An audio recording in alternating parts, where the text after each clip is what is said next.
Good day and welcome to Predators Proclivity, where we look at data from the season for the NHL Nashville Predators and make comments upon it. I'm your host, Preston Proctor.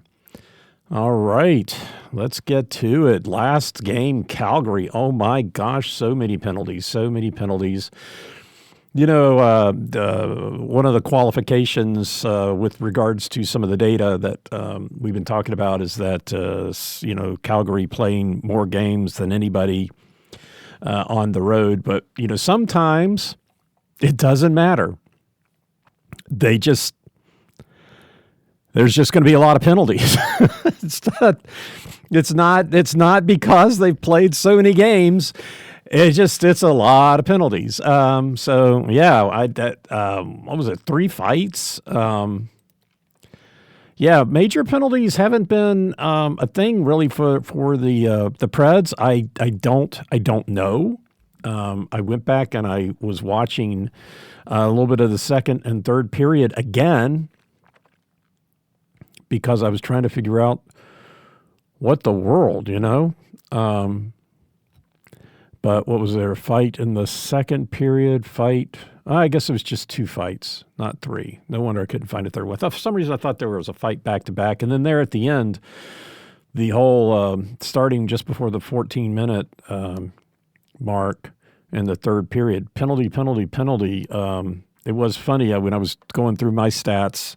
I was trying to make sure I had the right configuration for the teams and who had the advantage and when they had the advantage. And when I was watching that again, it seemed like the announcers had the same problem.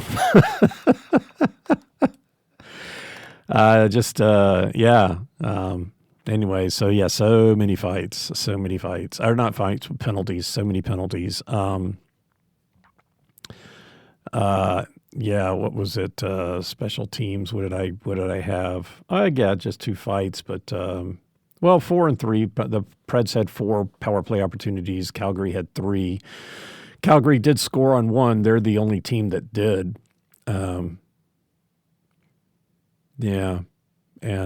But still, the Calgary had the advantage in special teams play, but then the Preds still won the game. That's kind of an anomaly. Generally, the team that has the advantage in the special teams things wins. Although I guess that has not been true. In Detroit, Chicago, that was not true either. And in Florida, we had the advantage against Florida and lost to them. Well, speaking of Florida, that is who we are playing tonight. The Preds are going to be in a 2-game road trip. A 2-game road trip headed to Florida, where it's got to be warmer than it is here. Got to be warmer than it is here. And then, we'll talk about the Florida first. Well, we'll get to the Preds schedule here in a minute. But let's talk about the opponent, Florida Panthers. For the second game in a row, the Preds are playing a team who is also in 8th place in their division. So this is funny because Florida's in 8th in their division. Nashville is 8th in their division, and so is Calgary. And we just played Calgary, and now we're playing Florida. Would not say how the mighty have fallen looking at their injury list. I think they're struggling to make up for the fact that they've got some key players that are out. Did not hurt them in the last game against Nashville. But yeah, Florida is in 8th place in the Atlantic with 25 points. That puts them 9 points behind Tampa Bay. Where does the wild? I mean, I know it's too early to look at the wild card spot, but I don't think the wild card spot would be the second wild card spot would have 31 points. So there's 6 points out of a wild card spot. So that's not bad. It's just recently they after they played Nashville, they went on a 3-game losing streak. So not beating Nashville didn't do them any favors. Ha ha. Anyway, eighth in the Atlantic Division with 25 points. They are 12-12-1. At home, they are 8-6-1. This is the fourth game of 6 at home, and fourth game of 6 at home. They're 0-3 on this homestand. They finished their homestand by the back-to-back this weekend. Columbus on Saturday and the Islanders on Sunday. After that, they have 4 on the road. This is the second and last game versus Nashville. They are leading the series 1-0, and last year they won both of them, winning 6-2 in November in Florida, and then in February 4-1 here in Nashville. This year they won 8-3 in the earlier game, which was for them was 3 games between, so 4 games ago. The Preds have played 4 since.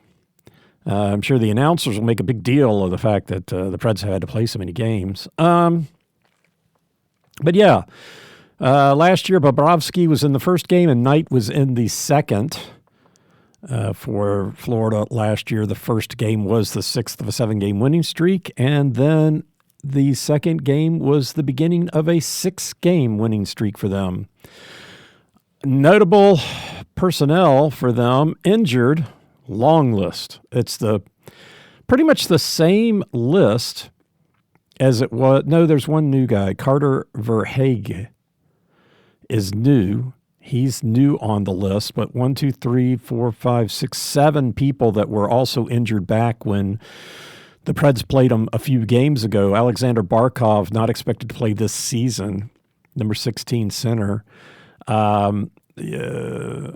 Also, Matthew Tkachuk, another big person for them, number 19 left wing.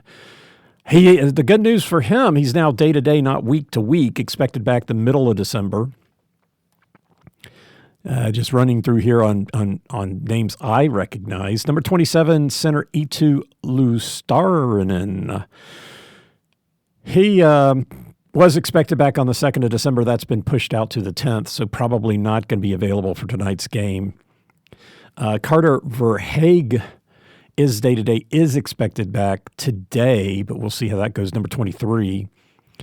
Other people, number 92, center Thomas Nosek, was expected back December 10th, now expect January 4th, so that's slid. Number 22, center Cole Schwint, is now week-to-week instead of month-to-month, and now he's expected back on the 12th instead of the 19th, so that's good. So that's moved up a week, so, good for him.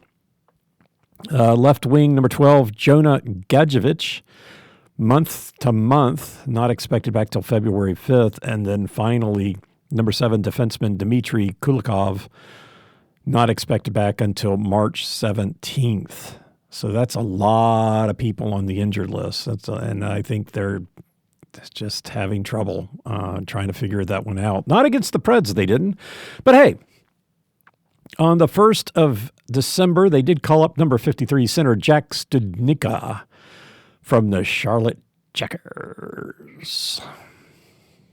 And that's the Panthers. For the Preds 8th in the Central. Woohoo! Because there's no 9th. 9, 13, and 4 on the road, 3, 5, and 2. They are 3 points and 1 game behind St. Louis. St. Louis has played 1 more game. They're 3 points ahead of them. Next up in the standings is Winnipeg, who is played the same number of games, but they're 5 points ahead of Nashville. And in the race for the bottom, they're tied with Calgary. Calgary has played 2 more games. This is the first of 2 in this road trip. Saturday, Carolina, the Hurricanes. Probably do the podcast for that tomorrow. I probably could do it Saturday this weekend, given the temperatures. We're probably not going anywhere. Not going to be playing golf this weekend, so I might do it on Saturday, but probably will do it tomorrow. Not that the stats are going to change too much, but anyway, just a little bit of a preview there. After this road trip, there are 2 at home, Tuesday, Colorado, and Thursday, St. Louis. Colorado again, Jiminy Cricket. Yeah, well, you got to play them. What are they doing? They have a 2-game winning streak. Yeah, they lost to somebody, and now that didn't last very long, did it? Yeah, the buzzsaw coming to Nashville next Tuesday. Yeah, what do we got here? They had the 1, 2, 3, 4, 5, 6, 7, 8, 9, 10-game winning streak, which included a win against Nashville. Just one though, right? Just one, or did we play them multiple times in that time? I think just one. And then they lost in a shootout to Minnesota, and they've won 2 in a row since. So then they play. They have a back-to-back this weekend. And then they come to Nashville. They play both New York teams, and then Philadelphia, and then Nashville. So, and then they play Florida, and then Nashville. So, yeah, Colorado, we're going to be playing twice here coming up. They come here on Tuesday, and then we go there on Saturday. So next week, we get to play Colorado twice. That's special. Anyway, but we're not playing Colorado tonight. We are playing Florida, the Florida Panthers, 2-time Stanley Cup champions. Not looking like it, but again, personnel issues, I think, are their major problems. Last year against Florida, we did lose both. Wedgwood was in goal in the first one. It was the last of a 3-game losing streak, and then Saros was in goal for the second one. It was the last of a 2-game losing streak. So I guess losing to them changed our fate. Personnel, Cole Smith and Zachary Larue still the 15th and 19th respectively. Both, I think I mentioned this before, day to day instead of week to week. That's good. Larue, I expect to go back to Milwaukee as soon as he comes off. Because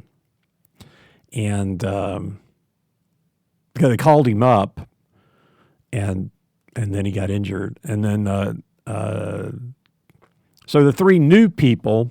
Number 20 defenseman Justin Barron, number 47 right wing Michael McCarron, and number 48 defenseman Nick Perbix. All expected back today. We'll see. One transaction or one change was that Marcia Show was off the injured list. I think he might have even played the other night, but he's no longer injured, so that's good. Oh, okay. I know it's pretty quick for a break, but I kind of like the stats to just not have so many breaks in it. But that's right. It's stats time. Yeah. So the Preds stats, they are 3-5-2 on the road. Last game was Calgary. They won the first and second, tied the third. They did get the first goal, and the winning goal was in the second. So, yeah, a lot of penalties, a lot of goal scoring for the Preds, which kind of looked like that could happen. It could happen based upon how Calgary looked, but based upon how the Preds have been scoring, it didn't. Calgary did get the one goal there near the end. I think that was even a power play goal, wasn't it? I think that was a power play goal. And,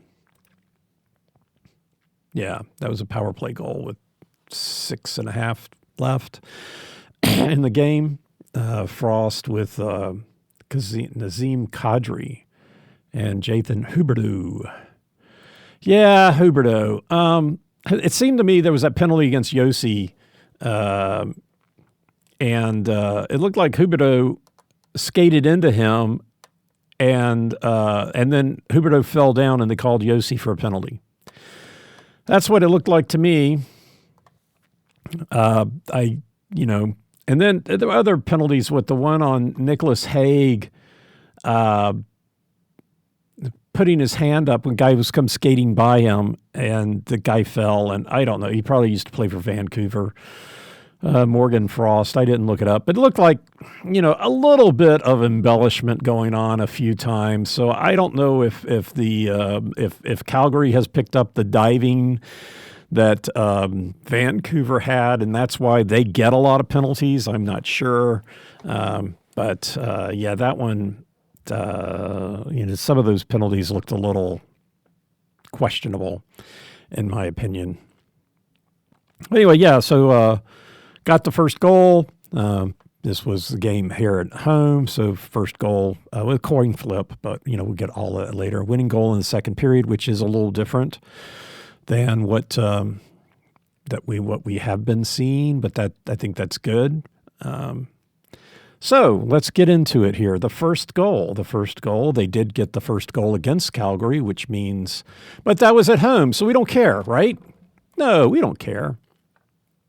Well, what have we got? We got 10 games on the road. And so, it's not a lot of data points, but we'll go through them. The first goal on the road, if the Preds get it, they're 2-0-1. So pretty much assured a point. There's only 3 data points there, but 2-0-1. So that's good, which means that if they don't get it, the stats are not good. 1-5-1 if they do not. So that's really bad. If it happens in the first period, 1-4-1.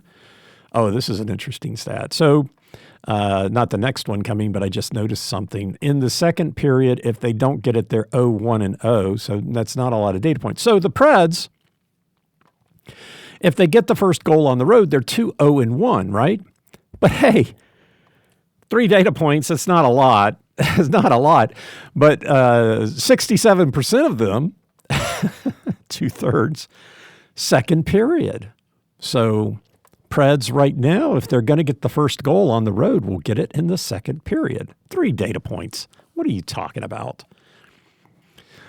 3 data points. There's only 3 data points in the second period to begin with, as far as the Preds getting it. I don't know. I wouldn't put much stock in that one. But if they, at 100%, when they get the first goal in the first period, they win the game. So you bet on that one, that's for sure. Yeah, not a lot of data points. Preds getting the first goal overall, let's just mention that, 6-2-2, so that's looking a little bit better. Not quite the coin flip. And a little bit better since they did not get the first goal a couple of times here. They're 3-11-2 when they don't get it, so at least... Well, that's still 4-1. That's not good. 4-1, 4-1 now if they don't get it. And boy, don't like that. Winning by period. Let's go down here and take a look at the road stats. And maybe not as bad as the first period is awful.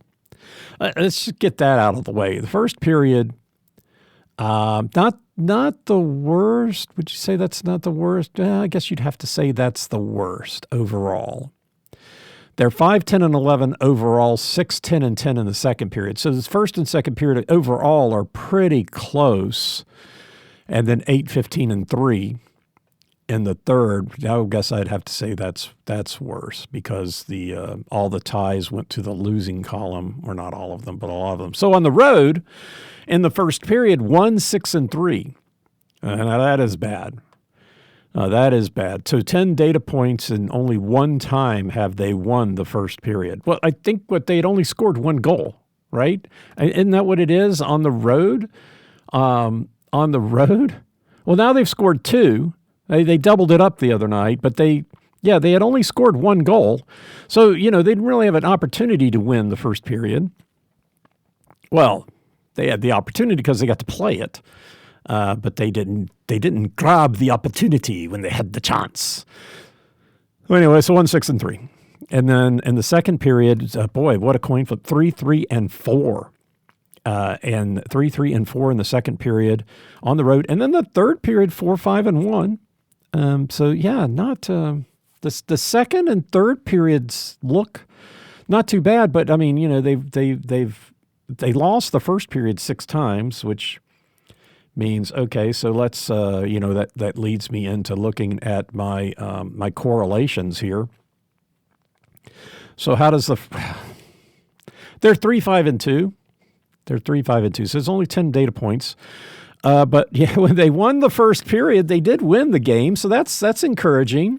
And then the 6 times that they lost the first period, they won one of those.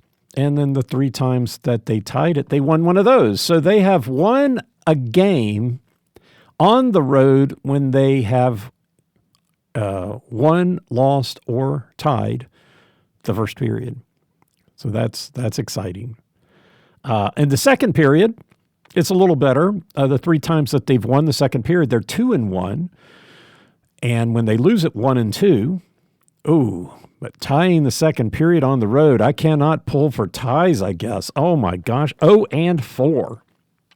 Here I was thinking I needed to pull for ties in the second period. Did I not see this stat? Oh, well, this is on the road. So, the Preds have been at home a lot more, 50% more, 15 games at home and 10 on the road. So 0-4 in the second period when they tie it. Can't pull for that anymore.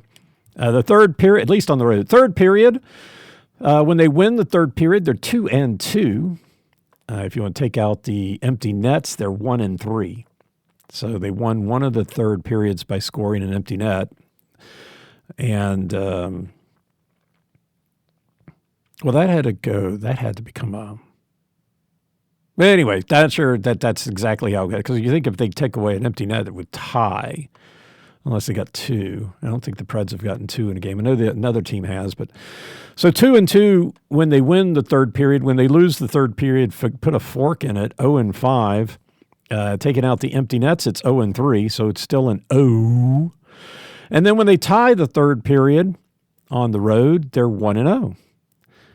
Taking empty nets out, they're 2-1. So, tying the third period, not so many data points, but anyway. Correlating the results of the first and second on the road. Let's see what we've got. Undisputedly, the undisputed leader of the 9 different scenarios is losing the first and tying the second. That has happened 4 times. 0, 3, and 1. Dun, da, da, da. That's just lovely. When they won the first period, apparently they lost the second because the only one time they won the first period, because they've only scored, I guess they've scored 2 goals now, but, okay, so they've scored 2 goals in 2 games. No, they won that game. They won the first, lost the second. That's happened one time. Yeah, they won that game. Okay, never mind. The only other scenario that's happened more than once is the tying the first and winning the second. That's happened twice, and that's 1-0-1. They have not won the first and won the second, and they have not won the first and tied the second, and they have not tied the first and tied the second. So those are the scenarios that it has not happened. Otherwise, there's 1. So 1 data point. That 3 times, 4 times, 3 times. So 3 times they've won the second, 3 times they've lost the second, and 4 times they've tied it. Every time they tied the second, every time they've tied the second, they have lost the first. That's interesting. Lose the first, tied the second. They've lost the first 2 other times. That was a win and a loss. So that kind of correlations isn't my favorite. Which takes us to goal scoring. Right? Winning by period, result course, winning goal. Winning goal currently is 35% overall, the third period. The second period did get to tick up to 6. So there had been 5 in the first, second, and overtime. It's funny to see overtime right up there with everybody else. So the second period now has 6. Wow. When the Preds win, this is still overall. 5 times they've gotten the winning goal in the third period and 1 in everything else. So 1 in the first, 1 in the second, 1 in overtime, 1 in a shootout. So 11% in everything else but the third, 56%. Now the Preds won and they got it in the second. They must have been a 0 in the second period. Maybe I called that. I don't remember. I don't write down my predictions. my extemporaneous prediction. Sometimes I remember what I say, but, and then I go back and I listen to the podcast and I don't write it down either. On the road, wow, pretty even. 40% in the third period and first, second, and overtime, all 20%. So 2, 4, 6, 10. Yeah. So I thought my numbers were wrong, but you gotta trust your numbers. So 4 times the winning goals happened in the third period and 2 in the others. And when the Preds win on the road, 100% of the time, third period, 3 times. On the road, when they lose, pretty, not in the third period, pretty even first, second, and overtime. So 2, 2, and 2, and then 1 in the third.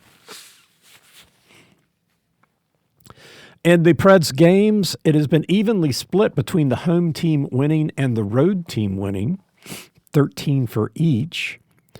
And for the home team winning, 3. First, second, third, and overtime. It's 23%. And then 8% for 1 in the shootout. So the home team winning, it's really, really crapshoot. Coin flip. Roll the dice. It's super, super consistent there across all the periods. When the road team wins, 6 of the 13 times, so almost half, 46%, third period. And other than that, the second period has 3, the first and overtime have 2 each. So that's when the winning goal is happening. Goal scoring, I shudder to think about this one. The Preds are being outscored on the road in the first period 2-11. 2-11. And the second period, they're being outscored 9-11. And in the third period, they're outscoring their opponents 16-14. And when they lose, what the differential is 4 in the third, 3 in the second, 9. Yeah, so the Preds have scored 2 goals in the first on the road. 1 was a win, 1 was a loss. But yeah, being outscored 2-11 in the first period. And then taking a look at how they perform, the difference in goal scoring in 3 different scenarios, 6 different scenarios, I guess. But the second and third period, when they come into the periods winning, tied, and losing, of course, we only got 10 data points. Anyway, so coming to the 10, 10, 10. Yep. Okay. You got to learn how to add the numbers so you don't look at it and think there's a problem. Let's see. So winning, when they come into the second and third period winning, it's happened once. Coming to the second period, it's only happened once. Coming into the third period, it's happened 3 times. So the one time that the Preds came into the second period winning, they were outscored 0-2.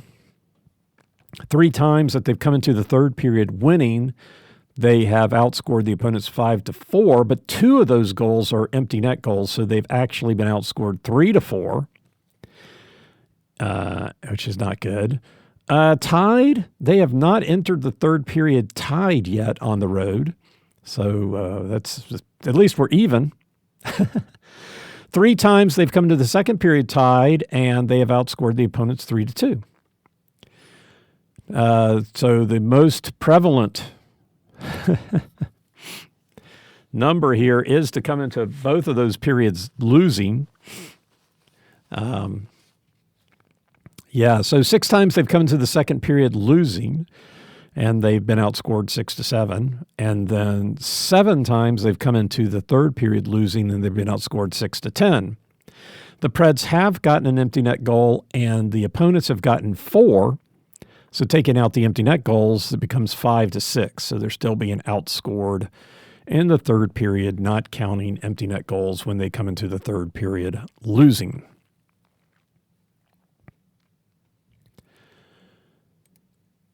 All right, let's talk about the matchups. I tell you what, Let's squeeze this in. Quantum energy squares. One pack is $20, and you can get 25% off using the promo code PredsPro. QuantumSquares.com. It is a square bar. How big is it? About 2 inches. 2 inches by an eighth. It's not very big. It's easy to carry. It's an energy bar. It's got caffeine and protein. 100 milligrams of organic caffeine, 10 grams of plant protein. I've not needed any. No sugar, alcohol, soy, or dairy. There you go. Perfect for exercising, midday snacking, work, school, and travel. Of course, my last example was to take it from Black Friday shopping. Anyway, so quantumsquares.com. Use the promo code PredsPro. Let's talk about the matchups. Maybe the Preds do need a little energy. Okay, so the Preds are on the road, and the Florida Panthers are at home. So home games, the number of games people have played at home range from 10 to 17. Florida has played 15. One team has played 17, 3 have played 16, and 7 are at 15. So 11 of 32 teams. So they're in the top third of games played. So that should kind of, as far as just where they're ranking at, just kind of where to look at them when I start mentioning rankings. So they're in the top third of teams that have played home games. Road games range from 10 to 18, which is pretty big variance. And the Preds have played 10. So there are two teams that have played 10 home games, Nashville and Florida. Of course, we're not looking at Florida's road percentages, but as far as things go, when we start looking at things for Nashville, they have played less games than anybody, except Florida, on the road. So their ranking would necessarily, or if it was, if they were doing whatever, which is where they'd be ranked, you would expect to see them at the bottom of the league. That's just the perspective on how this looks. Okay. And then we'll get into the rest of it. So goals for Florida. Florida has scored 47 goals overall, which is eighth in the league. So since they're in the top third, that kind of makes sense, right? So they have, there we go. Okay, it's all going to fit on the screen. We're going to get it all on the screen. And I increased my precision.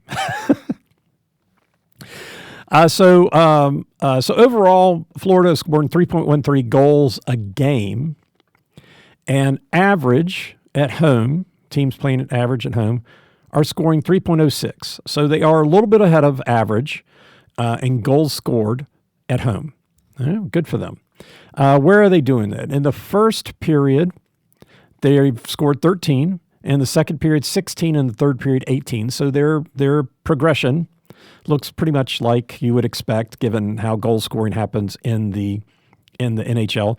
Now they are 14th in the league in the first period. They're in the top third, so it's close. Maybe a little bit underperforming in the first.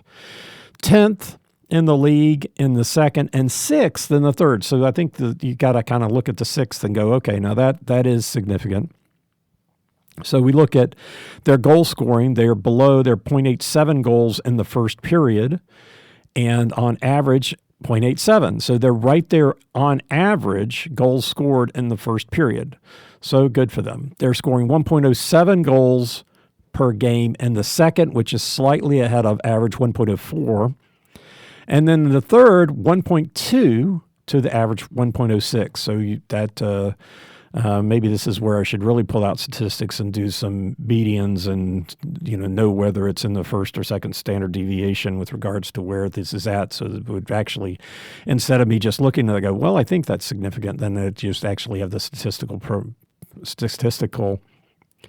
basis behind saying that. But who cares?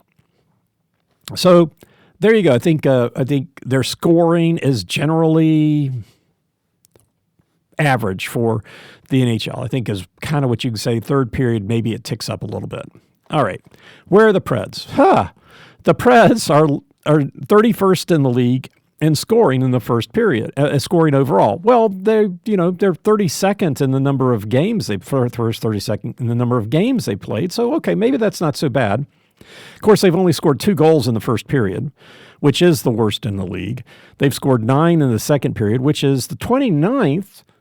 But, given that they are 31st in the league and having played games, maybe not so bad then. Third period, they're actually 10th now.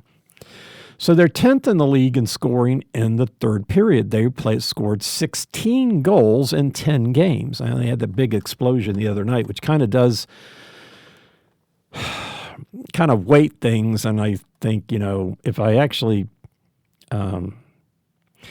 made any money doing this, I could actually spend more time and actually have all of the statistical relevancies and do the medians and the means and have all that. But maybe that wouldn't be so interesting. But yeah, so right now, just doing this because I love doing it, not making anything off of it. So just telling Prudence this might be my last year. I don't know if I can continue to put this much time and effort into something that I'm just doing because I like doing it. Anyway, let's go away from that. But anyway, so where does this work out on the averages? Well, we know so 2.7 is what the Preds are scoring overall. And the average is 3.01. So a little behind average, and, you got to kind of expect that. The first period, it's bad, 0.2, and average is 0.85, right? So we knew that was going to be. The second period, 0.96 goals is the average, and 0.9 is where the Preds are. So they're getting back to average in the second period.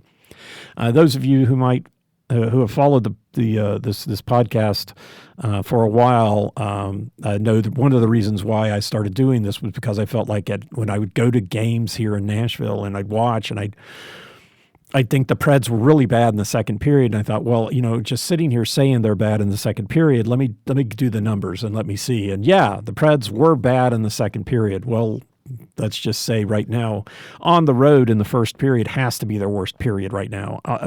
There's just no other way around it. But in the second period, just below league average in scoring, 0.96 is the average, 0.9. And then, the league average in the third period on the road is 1.11. And the Preds are at 1.6. Max in the lead is 1.91. So, again, I think heavily biased by one game. But hey, it shows a propensity for being able to do this, right? So that's great. Now let's go talk about goals against. Florida has given up 45 goals, which is 9th in the league. Well, given that they're in the top third, okay, that's 9th is, that's respectable. In the first period, 14, which is also 9th. The second period, 14, which is 12th. And then it pops up to 17, which is 8th. So probably not really. NHL average, right? So on the road at home, the total goals against on average is 3.01, and Florida's right there at 3. In the first period, the average is 0.85, and they're giving up 0.93, so a little bit higher. Again, don't know what the standard deviation is off that. In the second period on average, not 0.96, and Florida's right below that, 0.93. And then on average, 1.11 in the third period, and then Florida is 1.13. So on average, they're giving up about the average of the NHL. So, given that they have played more games than 2/3 of the league, that's still, I think you have to say that's pretty respectable. Now they've given up 47 goals. They've given up 45 goals. They've scored 47. In the first period, they've gotten 13, given up 14. In the second period, they've gotten 16, given up 14.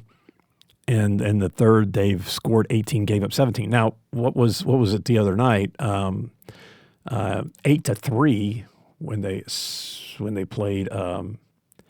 8-3 when they played Nashville the other night, and where did they get their goals? They got 4 in the first and 3 in the second. So, geez, I had to go back and look at that. But anyway, so that's kind of where Florida is. The Preds, goals against. They've given up 38 goals, which is 16th in the league. Now, given that they're at the bottom of the league in number of games played, you have to say that's bad. In the first period, they've given up 11, which is 17th in the league. Okay. The second period, they've given up 11, which is 23rd in the league, which starts to look a little bit more respectable. And then in the third period, 14, which is 17th in the league. So, none of that looks very good. On average, teams are having 3.08 goals scored against them. The Preds are giving up 3.8. 0.88 in the first is the average. 1.1 is what the Preds are doing. The Preds are still at 1.1 in the second. The average comes up to 1.04, so at least that's close. And then the third period is off the chart. 1.06 is the average, and 1.4 is the is what the Preds are doing. So that's not looking great. The Preds giving up 27 goals in the first and only scoring 11. Sorry, they're giving up 2. They're scoring 2. Okay, let's start over. They're scoring 2 in the first and giving up 11. They're scoring 9 in the second and giving up 11. And they're scoring 16 in the third, only giving up 14. So at least that, at least there's a little bit of light there. Now, hopefully they're starting to turn all of this around. And at some point, what I would like to do, a couple of years ago, we had that situation where they lost a bunch of games in a row and got blown out by Dallas, and so they weren't allowed to go to this U2 concert they were all planning on going, and then the Preds kind of turned everything around, and so you could look at the schedule, before and after that point, kind of compare and contrast and see that things changed. I'm still looking for an opportunity to do that, but they had that 2-game winning streak, and they've had two-game winning streaks. Every other win has been a singularity. And there have been a bunch of losses surrounding them. They've had a 4-game losing streak, a 5-game losing streak, a couple of 3-game losing streaks. Was it one? Only 2 1-game losing streaks. So they don't generally like to lose 1 in a row, but that's where they're at right now. They lost to Winnipeg and then beat Calgary. So hopefully, but yeah, two game winning streak is the most they've done this year. And I think at this point they were better than that last year. They had a 3-game winning streak after losing the first 5. So anyway, hopefully, they can turn some of this around and we can start looking at data a little bit differently. Maybe exclude a couple of games in order to see, how things are going. But generally, this is kind of where we're at right now. And, it is what it is, right? So that is goals for, goals against. That's goal scoring. It's so exciting. Well, let's take a look at something that might be a little bit more interesting. How about special teams? Yeah, again, okay, so Florida, special teams. Now, the percentages, I think, the percentages are what the percentages are. And I think teams have played enough games in both of these, home and away, where you can look at the percentage and you go, okay, we don't need to discount the fact that they've only played 10 or this team's played 17. I think you can look at the percentage and say, okay, there have been enough opportunities and go from there. And as far as just raw numbers go, it's going to be skewed one way or another, right? And from that standpoint, their rank on raw numbers would not necessarily be indicative of actual performance, but the relativeness of those percentages together could be meaningful. So where are we at? We are on the road. And there's some big variances here. I went through and I said, okay, fine, let me see what are the deltas here on so first thing we're going to do is talk about penalty kills. So the penalty kill opportunities. So at home, now granted, what the the home games range from 10 to 17. So this is where this is a little bit, maybe the average would be better. But what I've got is PK opportunities differentiate between 23 and 55. That's a lot. Penalty kill goals, 5 to 11, though, is the range. Penalty kill goals at home. Penalty kill goals on the road varies from like 4 to 17, which is a big variance. Penalty kill opportunities on the road, 27 to 65. So the spread of the opportunities is a little bit bigger, but I think that the delta on the penalty kill goals is being wider is significant. And I guess the home team should have the advantage, I guess, on the power play, which would mean the penalty killers would have more goals scored against them. The ranges of percentages, the upper range is about the same home and road, 90.2 at home, 90.7 on the road, and the lower percentage, 69.7 at home, 62.2 on the road, which I do think is kind of significant. And so, okay, so those are the ranges. And as far as percentages go, I think we can look at that and say, okay, fine, the percentages are what the percentages are. It doesn't, some teams get more opportunities on the penalty kill, some don't, regardless of how many games that they play. Take a look at Calgary. Oh my gosh. Anyway, so that's just a little bit of perspective on that for what that's worth. Anyway, so let's take a look at the penalty kill. Florida's played 15 games. Nashville's played 10. Florida at home, Nashville on the road. Florida's penalty kill is ranked 17th in the league at home, middle of the pack, 80.5%, 8 goals on 41 opportunities, and they've scored 1 shorthanded goal. That keeps them at 17th net in the league at 82.9%. They have scored the 13th most goals on the 9th most opportunities. So I think that's the ratio. You start looking at ratios, you go, well, that's not really good from the standpoint that, it's close, but if they're 9th in opportunities and 13th in goals, then they're not living up to their potential, which I guess is why you see they're 17th in the league. This doesn't make sense to me.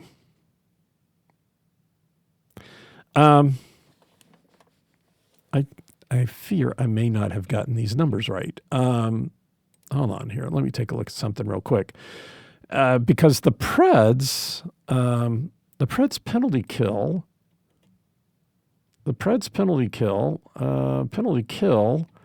and on the road, penalty kill, they're on the road, and the Preds on the road are 31st in the league with 63%.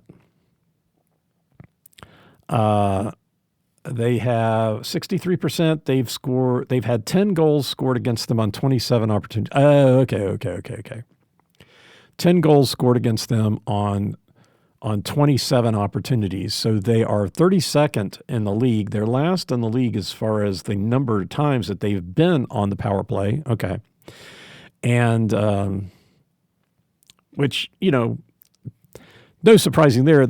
If you just look at the fact that they've played less games than only one other team, then that kind of makes sense. But that's, kind of good still, right? But as far as goals against, 10 goals against, which is 10th in the league. Okay. I didn't believe I had those numbers right, but yeah, they are in the penalty kill. They've given up the 10th most goals on the road. 10th most goals on the road on the 32nd most opportunities, which is horrible. Horrible. They are. At home, they're first in the league. And it's just completely reversed. And the first in the league, they're 32nd or 31st or third in opportunities and 31st in goals scoring against. And it just switches to 32nd in opportunities and 10th in scoring. So that's not good. That's not good. Okay, so how does that weigh up with the power play? So are we in danger here? And it looks like we are. Granted, again, well, this is percentage now. So, we like percentages because it kind of evens some things out. But Florida at home is 5th in the league on the power play at 26%. 13 goals on 50 opportunities. They've given up one shorthanded goal. They have scored the 3rd most goals on the 6th most opportunities. So that's kind of how you want it. I mean, 6 most opportunities, but they've scored the 3rd most. So they are pretty good there. As far as Nashville goes, on the power play, they're 28th with 12.5%. 4 goals on 32 opportunities. So, you'd expect them to be in the bottom, and they are in the bottom in their rankings. And, they haven't played as many games, and they've had the 27th most opportunities and the 31st most goals scored. So at least those numbers are close. But yeah, so basically Florida's in Sunrise, Florida, where the Panthers play. Florida is one of the better teams on the power play, and on the road, the Preds have not proven to be very good on the penalty kill. So that's a bad situation to be in. It doesn't look like Florida needs to worry too much. But that could be different. The Preds played those 4 in Canada, and they've gotten some players back and whatever. I don't know. Anyway, it doesn't look promising. Players to watch. So who are we looking for? Well,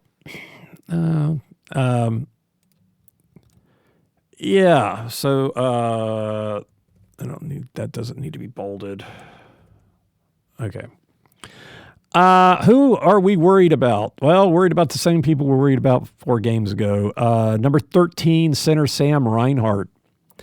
I know the announcers like to talk about Brad Marchand, and yep, got to talk about him. Sam Reinhart. First on the team in goals. These are home stats. First on the team in goals, Sam Reinhart, number 13. First on the team in points. He's got 10 goals, 17 points. He's 4th on the team in time on ice, 21-20, so he's going to be out there a lot. He's first on the team in shooting with 42, and he's 2nd on the team in shooting percentage at 23.8%. Now, that's just sick. Brad Marchand, no slouch, number 63, left wing Brad Marchand, 2nd in goals with 9, 2nd in points with 15, also first on the team in shots at 42, and 3rd on the team in shooting percentage at 21.4. So that's my goodness. And they check this out. They probably, who are we playing? Florida. There they are.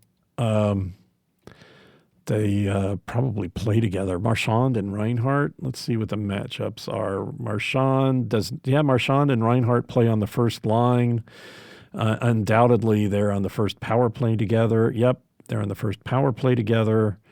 The penalty kill units, Reinhart plays on the penalty kill, but Marchand does not. So kudos to Reinhart. They've got Lussard and Sabrango for Hogg out. These also have Smith, McCarron, Perbix, and Barron out. So it does not look like they're called not dressed today, not press box, but it doesn't look like Puckpedia is expecting Barron, Smith, McCarron, or Perbix in the lineup tonight. But anyway, so those 2 guys, number 63 and number 13, shooting percentage is really good. And they're taking the shots and they're scoring the goals. So those guys are dangerous. Now, their 2nd and 3rd, guy who's injured, number 22 center Cole Schwint. Schwint not expected back tonight. He's tops at 33.3%, but 2 goals on 6 shots. So hasn't really played in order to get that down. And so, pretty much those are the 2 guys to worry about. Number 15 center Anton Lundell is first on the team in assists, and so he's second on the team in points. 10 assists and 15 points. So Lundell. Yeah, there you go, Lundell. I mean, they're all on the same line, which Marchand, Lundell, and Reinhart, they're on the first line. Power play 1, Lundell, Reinhart, and Marchand, they all play together all the time. Technically, that should make them easier to guard against. Yeah, but they're good. So, one of the things I always said about the Preds was that the Preds would always have their best players on one line, and so it made them easy, or the Preds, the Kings. So until you can get that spread out, it becomes a lot more dangerous. And so the Preds have been moving things around. Last year, they got Marchand and Stamkos, and they could only play well if they played with Forsberg, which made the Preds a lot easier to guard. So now at least we've got people playing together, spread out. We've got other people contributing, like Evangelista. Looks like Stastny is a scratch. Oh, no, Stasky's not a scratch. Okay. But yeah, so we've got players that are contributing. Holla and Bunting have been contributing. Their stats have not followed them the last couple of games, but now we've got people who are on different lines, so that makes it easy here with or harder to guard. But here in Florida, it looks like the 3 people you really have to worry about are all in the same line. The other thing I'll call out is number 10, left wing A.J. Greer. He's second in the league in penalty minutes at 32. So 34 is the most. In the last game with Florida, he only had 2 minutes of penalties. Reinhart, as far as, Reinhart and Marchand, in the last game against Florida, against Nashville, Reinhart had 1 goal on 2 assists on 4 shots, so that's pretty good stats there. Marchand had 1 assist on 2 shots, so they didn't really extend their shooting percentages there. Well, I guess Reinhart would have been 25% in the last game, 1 goal on 4 shots, and also got 2 assists, so that's pretty nice for him. As far as Nashville, on the road, home,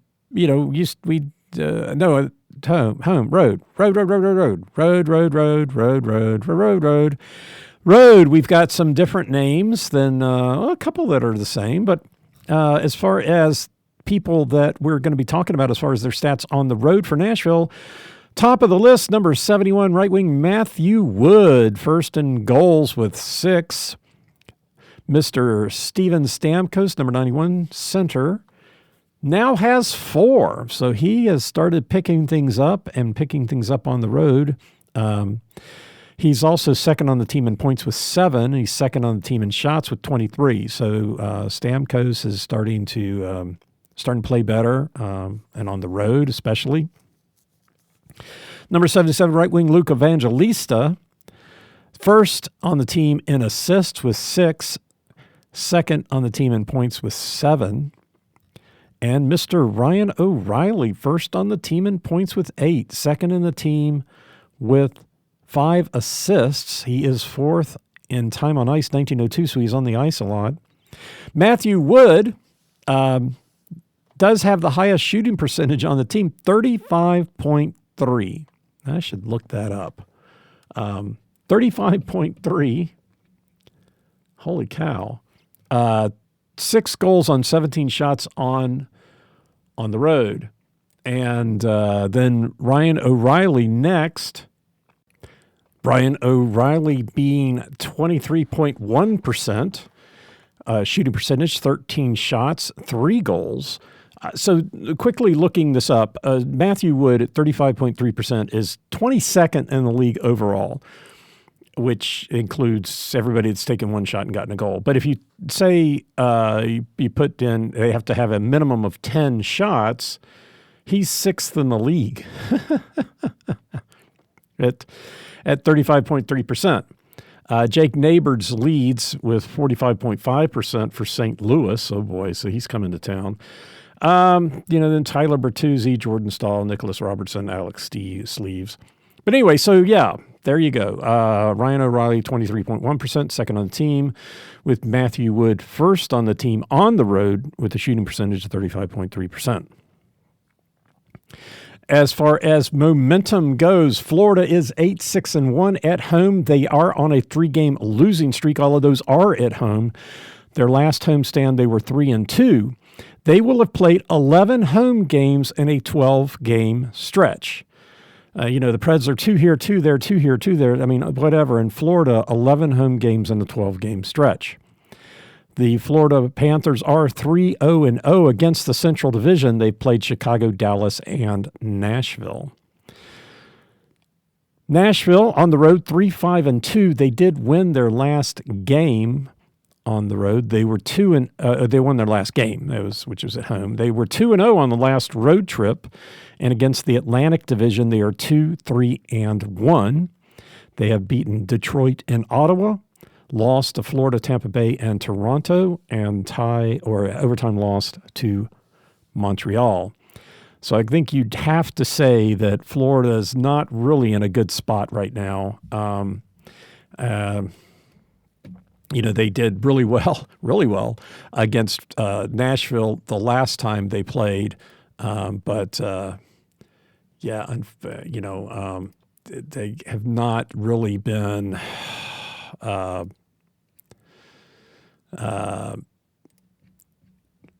on fire lately, and I'm not entirely sure. It's not obvious just looking at random things here why they seem to be in a tad bit of a tailspin. They have had a 4-game losing streak once this year. They won the first 3 and then lost 4 in a row. Since then, they were only losing 1 at a time until this last 3-game road trip. So I think they're probably going to be turning this around. Now, the Preds, on the other hand, they did win against Calgary, which is good momentum. They did lose to Winnipeg before that, and then won 2 in a row coming into that game.